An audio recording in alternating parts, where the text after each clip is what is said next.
सिर्फ 20 दिन पुरानी बात है, अमेरिका के शेयर बाजार अपने ऑल टाइम हाई पे था और 20 दिन पहले तक तो ऐसे किसी को अंदाजा ही नहीं था कि मंदी आएगी। पर डोनाल्ड ट्रंप के आते ही उनके टैरिफ प्लान से अचानक से कुछ ऐसा हो गया है कि अब चारों तरफ मंदी के आसार तो अमेरिका को वालों को दिख ही रहे हैं।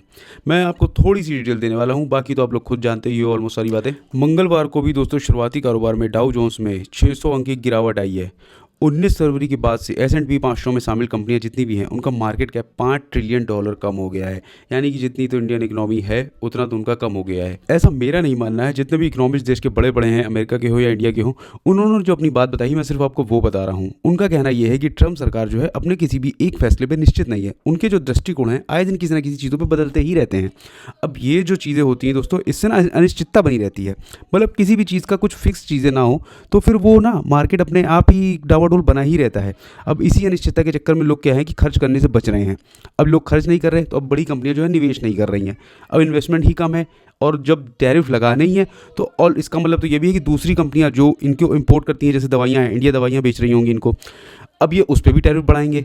तो कहीं ना कहीं ये पूरी मार्केट में एक डर का माहौल बैठ चुका है और जब भी कहीं डर होता है लोग फटाफट पैसे निकालना शुरू कर देते हैं। और मंदी तो ऑलरेडी अमेरिका में आने का बहाना ढूंढ ही रही थी।